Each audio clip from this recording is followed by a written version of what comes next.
नमस्कार, मैं वीना सिंह। कहानियों की इस जादुई दुनिया में आपका स्वागत है। प्रस्तुत है कहानी दंड, लेखिका शिवानी। सिंह नर्सिंग होम में बड़ा सा ताला लटक रहा था। लोकप्रिय डॉक्टर सिंह के अकस्मात इस तरह अलोप हो जाने पर उनके कई मरीजों की अवस्था और बिगड़ गई थी। अब क्या होगा? अपने हाथों का चमत्कार दिखा उन्हें मृत्युंजयी औषधि पिलाने वाला मसीहा ऐसे अदृश्य क्यों हो गया? यह ठीक था कि कई दिन से डॉक्टर सिंह अपने क्लिनिक में किसी नए मरीज को नहीं लिए थे, फिर भी निराश मरीजों के असहाय आदमियों की एक लंबी कतार उनकी सेक्रेटरी के चरणों पर सिर रखकर गिड़गिड़ाती रही थी। जैसे भी हो, एक बार डॉक्टर सिंह उनके मरीजों को देख भर ले। पर सेक्रेटरी बेचारा क्या करता? डॉक्टर सिंह अपनी सजी कोठी के सबसे ऊपर के कमरे में स्कॉच लेकर बंद थे। किसकी मजाल थी कि द्वार खटखटा दे। बीच बीच में उनका गूंगा नौकर बदलू काली तेज कॉफी की ट्रे वहीं पहुंचाता रहता। साहब क्या कर रहे हैं, कैसा मूड है, बैठे हैं या लेटे हैं? किसी भी प्रश्न का उत्तर गूंगा नहीं दे पाता तो डॉक्टर सिंह का सेक्रेटरी सुशील रॉय झुंझला उठता। कैसी भी अटूट संपत्ति क्यों ना हो, ऐसे भला कितने दिन तक काम चलेगा? बंधे मरीज क्या उनके लिए बैठे रहेंगे? यही सब कहना चाहता था उनका युवा सेक्रेटरी डॉक्टर सुशील रॉय। पर कठोर प्रभु का आदेश था कि सिवाय गूंगे बदलू के उनके कमरे में कोई ना आने पाए। ना जाने कितने इष्ट मित्र आकर लौट गए। जब रंगे बाल और लंबे नाखूनों वाली विधानसभा की सदस्य रानी शिव सुंदरी भी बड़ी देर तक व्यर्थ द्वार भड़बड़ा भुनभुना कर लौट गई और शांत स्वर में डॉक्टर सिंह को कहते सुशील ने सुन लिया, शिवी, मुझे कुछ दिन के लिए क्षमा कर दो, मैं शरीर और मन दोनों से अस्वस्थ हूँ। तो वह समझ गया कि लौह द्वार अब किसी मिलने वाले के लिए नहीं खुलेगा।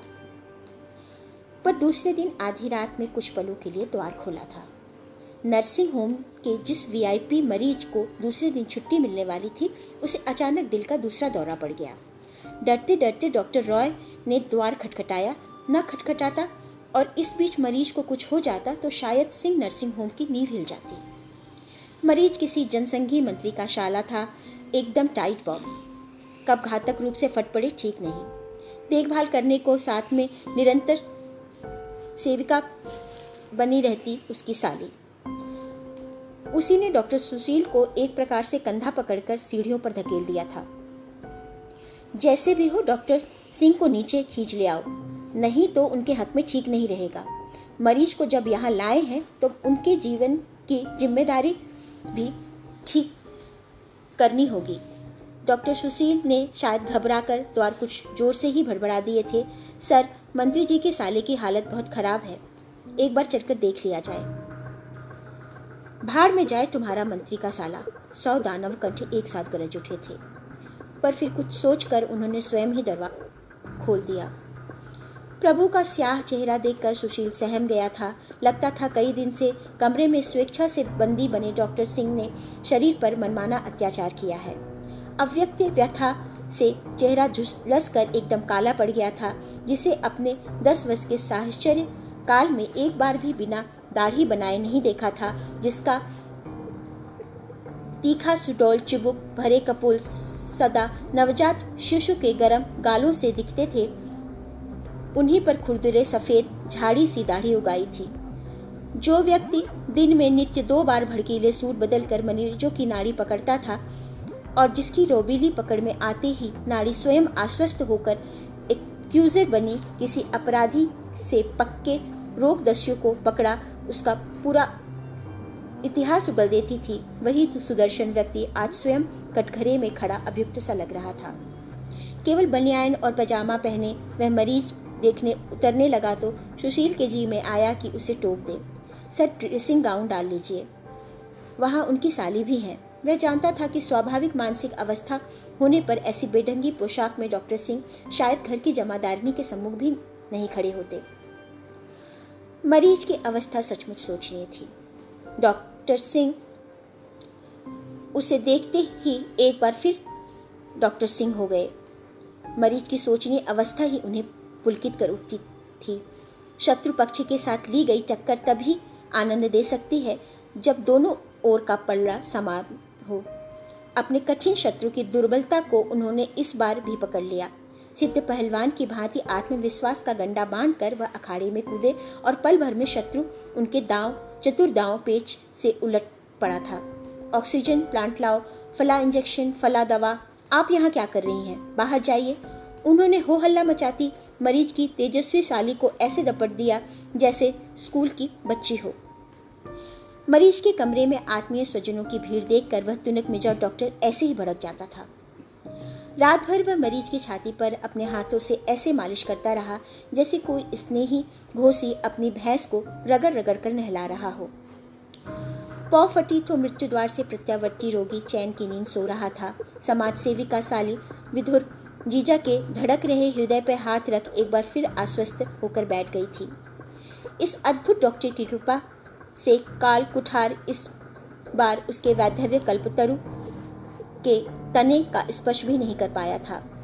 धन्यवाद देती इसके पहले ही वह रूखा डॉक्टर धड़धड़ाता अपने कमरे में चला गया और उसने कुंडी चढ़ा ली। विधि भी कैसी विचित्र विडंबना थी कि सहस्त्र मुर्दों में ऐसी जान फूंक देने वाला यह अनोखा जादूगर 8 दिन पूर्व हाथ बांधे खड़ा देखता रह गया था और बलवती मृत्यु अपनी शत सहस्त्र पराजयों का एक ही आघात में प्रतिशोध ले उसे अंगूठा दिखाकर चली गई थी।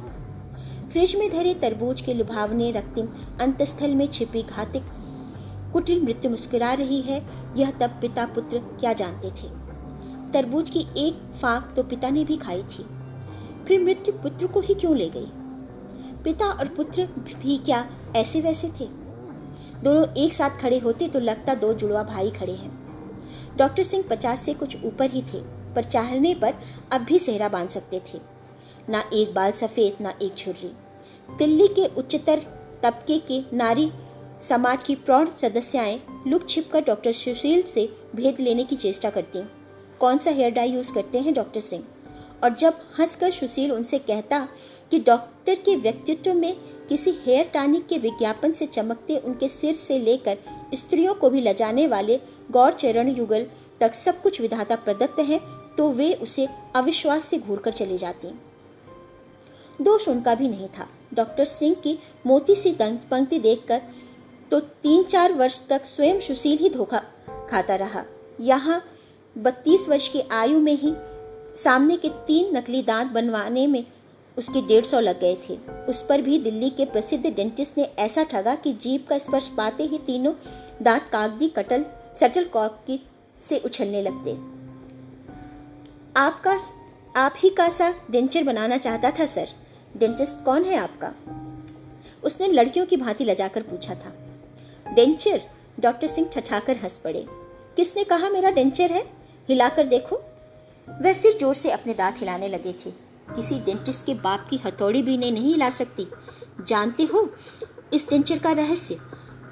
टेढ़े होठों की हंसने पर वह कठोर व्यक्ति कितना मधुर लगने लगता था। चेहरे में अब भी ना जाने कैसे नारी सुलभ आकर्षण था। मेरे जीवन के 50 वर्षों में आरंभ के 20 वर्ष छोड़ शेष 30 वर्षों में चीनी का एक कण भी मेरे दांतों का स्पर्श नहीं पा सका था। ठीक ही तो कह रहे थे वह। कृतज्ञ मरीजों के घर से आए ना जाने कितने मिष्ठान भरे टोकरे इधर उधर पड़े रहते। कभी रानी शिवसुंदरी अपने कार में भरकर ले जाती, कभी नौकर चाकर नाक मुंह में ठूसते। अरे बेटा, आधा धुंध के राज में गधा पंजीरी खाए। सुशील की माँ कहती, पत्नी होती तो ऐसा होता। मृत पत्नी का बड़ा सा तैल चित्र उनके विजिटिंग रूम में टंगा रहता था। कुछ दिनों पूर्व उनका एक प्रतिभाशाली मरीज अपनी समस्त कृतज्ञता डॉक्टर पत्नी के एक विराट ताम्र मूर्ति में ढालकर उन्हें उपहार दे गया था। कैसी तेजस्वी महिला रही होगी वह। ताम्र तेज से घुल गया उनका अद्वितीय गढ़न के चेहरे का गंभीर तेज आंखों को बरबस बांध लेता था। बालों की एक घनी लट को चतुर मूर्तिकार ने सुडौल वक्षस्थल पर शायद जानबूझकर ही उतार दिया था। उस मूर्ति का वही अंग उसके लिए मृत्यु का संदेश लेकर आया था। 25 वर्ष की अल्पावस्था में डॉक्टर सिंह की पत्नी की अकाल मृत्यु का कारण बना था असाध्य ब्रेस्ट कैंसर। फिर उन्होंने पिता के लाख कहने पर भी विवाह नहीं किया। अपनी अधूरी डॉक्टरी पूरी कर वह कुछ दिनों विदेश में ही बसे रहे, फिर स्वदेश लौट आए। ताल्लुकेदारी बेचकर दिल्ली में ही उन्होंने अपना क्लिनिक खोल लिया था। पुत्र विदेश में ही पिता के पैसे की शिक्षा ग्रहण कर रहा था। पिछले ही वर्ष वह आश्चर्यजनक रूप से छोटी अवस्था में SRCS कर लौटा और अनायास पिता की दक्षिण भुजा बन गया। पुत्र प्रेम के लिए जिस अर्धांगिनी के विरह की कफनी उन्हें स्वेच्छा से ओढ़ ली थी, उस त्याग का पुरस्कार दे दिया स्वयं पुत्र ने। पिता लाखों में एक सर्जन था तो पुत्र लाखों में एक चिकित्सक। पिता वाम हस्त से भी कठिन ट्यूमर चीर कर ऐसे रख देता जैसे सुगृहिणी की सधे हाथों से अचार का नींव चीरती है, और पुत्र उसी अनुभव के अंदाज से औषधि के मसाले भर देता। फिर वर्षों तक उस शरीर के पारदर्शी कांच के सेबोयाम में भरे उस स्वरचित प्रिजर्व को पिता पुत्र बड़े गर्व से देखते। अब वर्षों तक उसके सड़ने गलने का प्रश्न ही नहीं उठ सकता था। पर कभी कभी नाम भी कैसी व्यर्थ मरीचिका बनकर रह जाती है। डॉक्टर सिंह के ससुर रसिक कवि, अवध के सुप्रसिद्ध तालुकेदार, उन्होंने अपने नाती का नाम धरा था मृत्युंजय। पर मृत्यु को नहीं जीत सका बेचारा, मृत्यु ने ही उसे जीत लिया। उसके क्लिनिक में बैठते ही मरीजों की संख्या में समृद्ध घरों की सुंदर किशोरियां स्वेच्छा से ही नकली रोगों का वर्णन कर डॉक्टर सिंह की पैनी छुरी पर गिरने बहुत बड़ी संख्या में आने लगी तो डॉक्टर सिंह मुस्कुराए थे। चंचल पतंग सुदर्शन पुरुष पुत्र के पौरुष दीप पर ही जलकर झुलसने जुट रहे हैं वह समझ गए थे। कुछ बीमारी नहीं जुटती तो अपने टॉन्सिल ही सुझा लेती। पुत्र के आते ही किशोरी रोगिणियों की संख्या ऐसे बढ़ी कि उन्होंने अपने क्लिनिक में एक नया विंग बढ़ा दिया। रिश्तों का तो पूछना ही क्या था, पर पुत्र पिता से अधिक चतुर था। विदेश की सुरा सुंदरियों ने क्या कभी उसके कार्तिकेय से पुत्र को निरामिष भोजी रहने दिया होगा? अपने अनुभव की डायरी खोल वह अपने विदेश प्रवास के रंगीन की स्मृति में घंटों डूब जाते थे।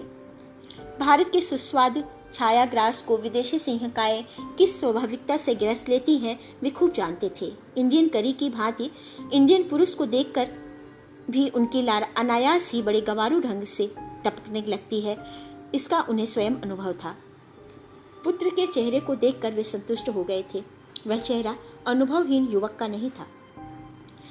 ऐसा न होता तो अब तक वह न खाए पिए भिक्षुक की भांति उनके क्लिनिक की विमान परिचारिकाओं सी सुंदरी नर्सों के इंगित मात्र से परसे जाने को तत्पर थालों पर कब का टूट पड़ा होता। स्वयं विधुर पिता के मिलने वालों में आकर्षक मिलने वालियां ही अधिक संख्या में रहती हैं, यह संसारी पुरुष पुत्र भी समझता था। माँ की आदमकद मूर्ति ताम्र मूर्ति की ओर कभी डॉक्टर सिंह आंख उठाकर भी नहीं देखते, या शायद देख नहीं सकते, यह वह खूब समझता था। फिर नर्सिंग होम का नाम धरा था सुधा नर्सिंग होम। कभी कभी दिवंगिता माँ के चित्र को एकांत में देखता तो युवा मृत्युंजय के होठ व्यंग से टेढ़े हो जाते। पिता का यह कैसा खोखला प्रदर्शन था। उसी मूर्ति के पास ब्रिज टेबल पर वह क्या उस विधानसभा की धूर्त सदस्य के साथ पिता की ही चीठी नहीं सुन सका है? जिस पति को अपनी पत्नी से सच्चा प्रेम होगा वह कम से कम अपनी कोठी किसी कॉलेज या उद्यान पार्क का नाम अपनी पत्नी के नाम पर कभी नहीं धरेगा। सुशील, उसने एक दिन अपने मित्र डॉक्टर सुशील से हंसकर कहा था, सच पूछो तो मुझे ताजमहल देखने की कभी इच्छा नहीं हुई। यह सब दिखावा भला क्यों? अरे अपनी बीवी को मानते हो तो सारी दुनिया पर क्लिनिक से दिखावा क्यों? क्लिनिक से दिवंगिता माँ का नाम हटा दिया था उसने, पर पिता की समस्त दुर्बलताओं को जानने पर भी वह स्नेही पुत्र पिता से एक क्षण भी विलग नहीं हो पाता। शायलॉक सा क्रूर पिता मरीज के प्राण जाने के पूर्व भी अपनी ऊंची फीस का बीमा करवा लेता है, यह मृत्युंजय से छिपा नहीं था। पिता की आसव से आसक्ति, नारी लोलुप चटोरी जीवा कुछ भी उससे लुका छुपा नहीं था। फिर भी वह स्वेच्छा से अनजान बना डॉक्टर सिंह के समस्त दुर्गुणों को काला पर्दा डालकर ढांप देता। पुत्र के इसी क्षमाशील व्यक्तित्व को देखकर पिता ने संतोष की सांस ली थी। पर ठीक तीसरे महीने ही वर्षों से मित्र बना पुत्र अचानक शत्रु बनकर कलेजे में खंजर भोग देगा, क्या वे जानते थे? पलक झपकते ही सब कुछ खो गया। 2 उल्टियां, 2-3 और नैन पुतलियां सब उलट गई। केवल एक बार अर्थी पर अबोध शिशु की भांति पछाड़ खाकर डॉक्टर सिंह ने पूछा, यह मुझे कैसा दंड दे दिया प्रभु। कुछ ही क्षणों को वह लौह पुरुष टूट गया था। फिर भागकर उन्होंने अपना कमरा बंद कर लिया। अर्थी कौन ले गया, किसने कंधा दिया, किसने मुखाग्नि दी, उन्हें कुछ पता नहीं रहा। कभी कभी सुशील के जी में आता उन्हें बाहों में बांध कर कहे, सर क्यों जी छोटा करते हैं, मैं अब आपका बेटा हूँ, वचन देता हूँ जीवन भर कुंवारा रहकर आपके पास बना रहूंगा। आपका पुत्र नहीं रहा तो दूसरों के पुत्र तो है, उन्हें असाध्य रोगों से मुक्त कर अपने पुत्र का अमर स्मारक बनाइए। पर वह मन ही मन सब समझता था। सगे पुत्र का धुंधला टिमटिमाता तारा जब टूटकर गिरता है तब फिर नक्षत्र खचित व्योम भी उस क्षतिग्रस्त शून्य को पूर्ति नहीं कर सकता। फिर भी रात भर जागकर उसने कई बार रट कर ये वाक्य कंठ में साधे थे जो वह डॉक्टर सिंह से कहेगा, जैसे भी होगा वह उन्हें आज क्लिनिक में खींच ही लाएगा। वह जाने के लिए तैयार हो ही रहा था कि गूंगा बदलू डॉक्टर सिंह का पत्र थमा गया। सुशील, लंबी छुट्टी पर जा रहा हूँ, शायद लौटूं और शायद नहीं। सारा अकाउंट और क्लिनिक तुम्हें सौंप रहा हूँ, जी में आए तो चलाना और जी में आए तो ताला डाल देना। तुम्हारा डॉक्टर सिंह।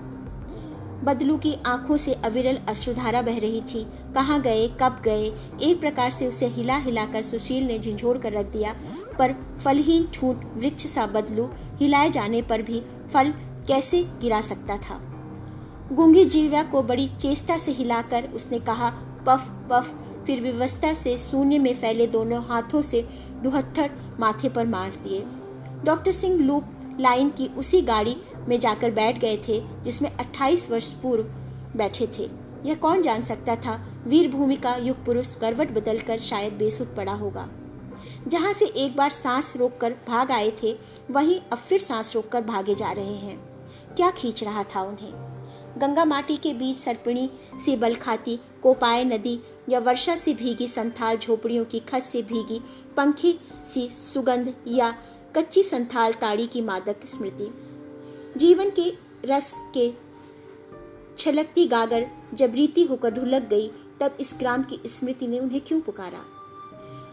पिता के अंतरंग मित्र थे वीर भूमि के जमींदार सुधीर रंजन रॉय चौधरी। पूजा की छुट्टियों में उन्हें संतानहीन जमींदार स्नेही दंपति का अतिथि बनकर वह गो आल पाड़ा गया था। अपने विदेशी मित्र के लिए बनाए गए अतिथि गृह को स्नेही जमींदार साहब ने उसे के लिए खोल दिया था। एकांत में तुम मन लगाकर परीक्षा की तैयारी कर सकते हो, यहाँ कोई व्यवधान डालने नहीं आएगा। उन्होंने कहा था वह स्वयं नित्य ही व्यवधान डालने पहुंच जाए तो भला कोई क्या कर सकता था। मोटी मोटी चिकित्सा विज्ञान की पुस्तकों में डूबा तरुण डॉक्टर जैसे ही खिड़की खोलकर बैठता वैसे ही पास जमींदार साहब की पुत्री की स्मृति में बन रहे कन्या पाठशाला का भवन निर्माण कार्य आरंभ हो जाता। छत पीटती संथाल युवतियां की आकर्षक पदचाप पर का मृद संगीत उनके अध्ययनशील चित्त को नीरस जीव विज्ञान की पुस्तक से उत्कोच देकर फुसला रहे किसी लंपट व्यसनी मित्र की भांति खींच ले जाता। राजा गेलो सरके सरके, रानी गेलो कांची सरके, ओ राजार छाता पड़े गेलो जले, रानी हंसलो मने मने। राजा पक्की सड़क पर चल रहा है, रानी कच्ची सड़क पर। राजा का छाता पानी में गिर पड़ा और रानी मन ही मन हंसने लगी। कभी कभी सरल संथाल भाव व्यंजना सुनकर युवा डॉक्टर मन ही मन हंसने लगता। फिर देखता पतली रज्जु सोपान के टेपोस पर किसी सर्कस सुंदरी की सहज भंगिमा सी चल रही कतारबद्ध संथाल किशोरियां खिलखिलाती गारा सीमेंट ढो रही हैं। सांचे में ढले अंग चिकना मोहक मरोड़ में बंधे पंखे के आकार सा संथाली जूड़ा, काले कोबरा की सी चिकनी काली खमकती नंगी पीठ, घुटने तक बंधी धोती और चेहरे पर काले रंग का विरोधाभास प्रस्तुत करता लाल जवा का फूल। कभी किसी सुडौल वक्षस्थल से अचानक ही उस युवा डॉक्टर की निर्दोष आंखें टकरा जाती और वह सहम कर आंखें फेर लेता। पर जिन्हें देखकर वह लजाकर आंखें फेरता उन्हें लजाने का न अवकाश था न चिंता। शायद उसका चित्त पढ़ लिख कर सयाना हो गया था और वह अनपढ़ प्रकृति की निर्जन वनस्थली में जन्मी पली वन कन्याओं का चित्त था शिशु सा निष्कपट निर्दोष। अबूझ शिशु को क्या कभी अपने नग्न अंगों की लज्जा डस सकती है? कभी कभी ठेकेदार के कर्कश स्वर में एक ही नाम की बार बार आवृत्ति होती, अरे चांदमणि, तू छोकरी अपने को समझती क्या है री? अपने इस रूप का इतना घमंड क्यों है री तुझे? अति रूप से जनसुखता हरी हो रही थी। इतना याद रख छोकरी, तब से बस एक ही तसला गारा लाई है। अति रूप से हरे जाने का भय दिखाकर डराई गई उस सुंदरी जनकसुता को देखने का लोभ एक दिन सिंह भी नहीं संवरण कर सका। तसला सिर पर धरे ठीठ चांदमणि जानबूझकर ही अलस मंथर गति से चली जा रही थी कि बूढ़ा ठेकेदार कर्कश स्वर में चीखा, तुमसे अब काम नहीं होने का। घाघू से आज कहना ही होगा कि तुझे अब बीरू को सौंप दे। एक लाठी धरेगा बीरू और यह कमर की लचक पचक सब भूल कर रह जाएगी। खिलखिलाकर चांदमणि हंसी और चौकर डॉक्टर की आंखें स्वयं उठ गईं। सांस वनों के झुरमुट से घिरे उस जंगल में संध्या नित कुछ समय के पूर्व ही उतर आती थी। छुटपुटे अंधकार के म्लान कैनवस पर तरला धारिणी मुग्धा की वह सांवली सलोनी छवि सिंह को किसी कलाकार के बनाए काले लिनोकट की सी आकर्षक लगी। चटपट उसने खिड़की बंद कर दी। अच्छा, तो यही थी घाघू की बेटी। एक दिन वह कुछ कह रहा था कि उसकी एक ही बेटी है, उसकी सगाई कर दी है, पर ठेकेदार के यहाँ काम कर रही है, कुछ पैसे कमा लेगी तो ब्याह कर देगा। घाघू माझी जमींदार साहब का संथाल भृत्य था और उन्होंने उसे मित्र पुत्र की सेवा के लिए वहीं भेज दिया था। काले हपसी सा वह चुपचाप रहने वाला भृत्य परदेशी नवीन स्वामी की भाषा न समझने पर उसके एक एक आदेश को ऐसे पूरा कर देता कि सिंह दंग रह जाता। ऐसे कदर्य कुत्सित पिता की पुत्री ऐसी सुंदर कैसे हो गई? बड़ी देर तक पुस्तकें पढ़ता सिंह दूसरी दिन देर तक सोता रहा। अचानक तीखे अपरिचित नारी कंठ को सुन वह हड़बड़ाकर उठ बैठा। देखा उसकी खिड़की पर खड़ी सुंदर चांदमणि ठेकेदार को अंगूठा दिखा रही है। वह जिस भाषा में हंस हंस कर अपनी सखियों से कुछ कह रही थी, उसका एक भी शब्द सिंह के पल्ले नहीं पड़ा, पर अंगूठा प्रदर्शन की विजयी मुद्रा से वह जान गया कि वह ठेकेदार के यहाँ काम नहीं करेगी।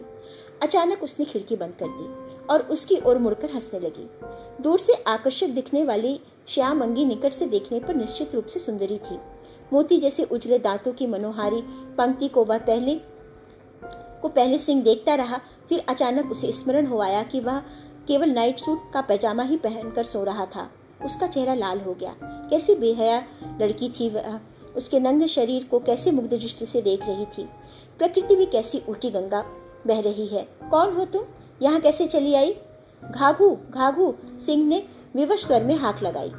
तभी उस वनकन्या ने मराल ग्रीवा को झटके से पीछे कर अपनी पहाड़ी झरने की सी मीठी हंसी से कमरा गुजार दिया। चैचदिश्य कैनो रे बाबू, चिल्ला क्यों रहे हो बाबू? फिर वह अपने गूंगे पैंटोमाइम से उसने माथे पर हाथ धर नकली खांसी खांस अपनी कलाई पकड़कर उसे समझा दिया, घाघू बीमार है और अब वह ही काम करेगी।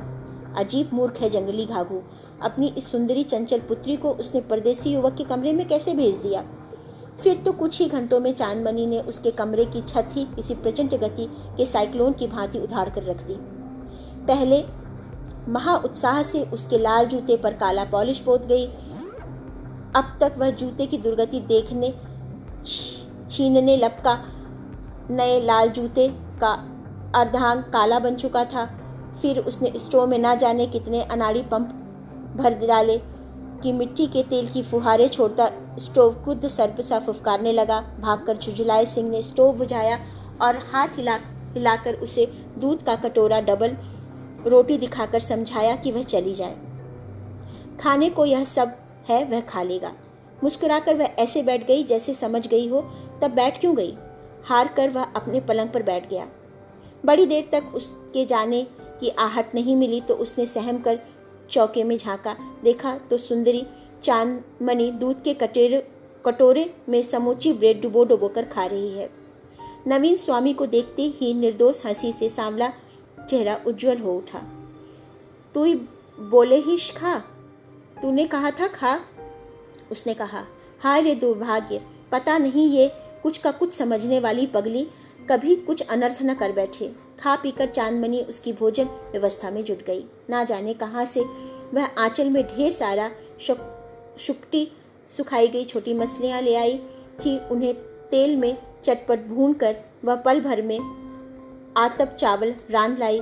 मेज पर चावल की प्लेट लगाकर उसने गलाया गर्म गाय का घी महाऔदार्य के स्तूपाकार चावल बिखेर दिया।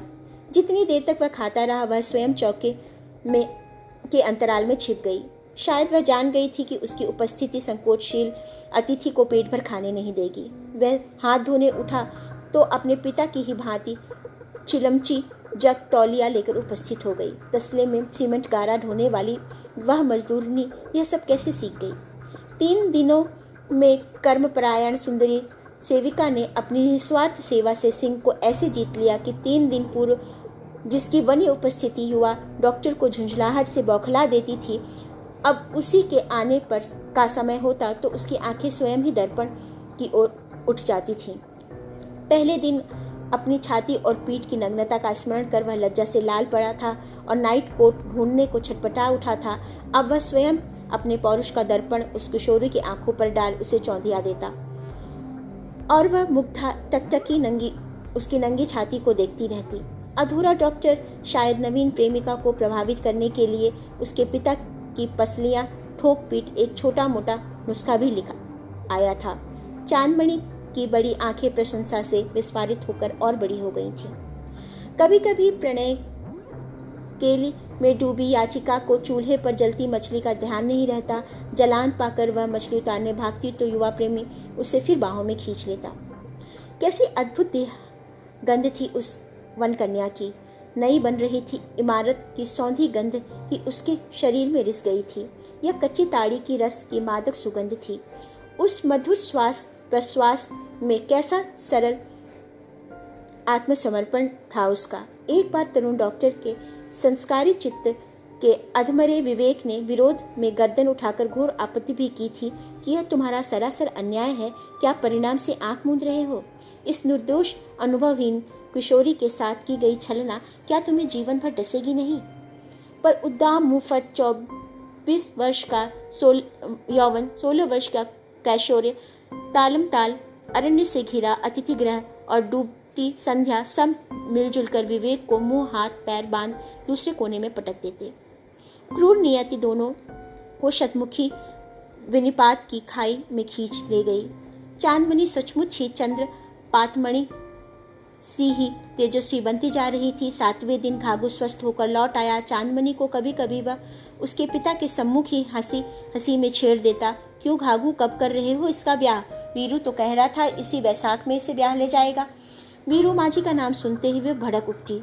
घाघू कुछ कहता उसके पहले ही वह कहती, वीरू मुखे आगुन, वीरू के मुख में आग। 7 दिन के लिए आए पाहुने को 20 दिन हो गए। चांदमणि नित्य आधी रात को निर्भीक अभिसारिका बनी उसकी खिड़की के नीचे खड़ी हो जाती। 2 लंबे लंबे हाथों की रस्सी उसे ऐसे ऊपर खींच लेती जैसे कागज का फूल। एक दिन दोनों हाथ उसे उठाने झुके तो वह नित्य की भांति खड़ी नहीं थी, महुआ के वृक्ष के नीचे उल्टी कर रही थी। चांदमणि थोड़ी ही देर में फिर हंसती खिड़की के नीचे खड़ी हो गई। आज मौसी ने ढेर सारा रस पिला दिया, इसी से सिर चकरा रहा है। उसने हंसी के फूल बिखेर दिया। सिंह रात भर सो नहीं पाया। क्या मौसी के पिलाए ताड़ी के रस से ही उसका माथा चकराया था? ईश्वर करे ऐसा ही हो। सारी रात वह यही मनाता रहा। दूसरे दिन उठते ही उसने अपना सामान बांध लिया। चांदमणि उसी दिन अपनी मौसी के साथ सिवड़ी के मेले में रस बेचने जा रही थी। चांदमणि से उसने अपने जाने की बात नहीं कही और चुपचाप खिसक गया। चलने लगा तो घाघू के हाथ में 100 के 2 नोट रख दिए। कॉलेज की फीस के लिए धरे 200 घाघू के हाथ में धर उस मूर्ख स्वार्थी युवक को लगा कि वह संसार का सबसे उदार व्यक्ति है। इतने रुपए? सर घाघू की आंखें ही फट गई थीं। ऐसे चिप तो उसे जमींदार साहब के अतिथियों ने कभी नहीं दी। चांदमणि के विवाह में लगा देना। उसने फिर बुजुर्गाना आवाज में कहा, अब विवाह में देर मत करना घाघू। फिर तीसरे ही महीने डॉक्टर सिंह ने पिता को अपने विवाह की स्वीकृति दे दी। इतने वर्षों तक अपने वैभव और प्रभुता के मद में अंधा बना वह जानबूझकर ही अतीत को सशक्त भुजाओं से पीछे ढकेलता रहा था, पर आज उन सशक्त भुजाओं की शक्ति चुक कर रह गई थी। जिस सरला किशोरी को वह असहाय अवस्था में छोड़कर भाग आया था, उसके निस्वार्थ आत्मसमर्पण की सुधि शायद ही कभी सुख के छड़ों में आई थी। उसी सांवले चेहरे पर जड़ी दो करुण आंखों का मुख उपालंब आज उसे अपने जीवन के चरम दुख के छड़ों में पागल बना उठा। अपनी निरुपायता, आवारापन उसे धिक्कारने लगा और फिर उसी विस्मृति गांव की ओर भागने लगा। पहुंचा तो दिन डूब चुका था। पंसारी की दुकान कालचक्र में विलुप्त होकर वहां एक जगमगाता डिपार्टमेंटल स्टोर खड़ा था। जमींदार साहब का पता पूछना व्यर्थ था। वह संतार ग्राम की ओर बढ़ गया।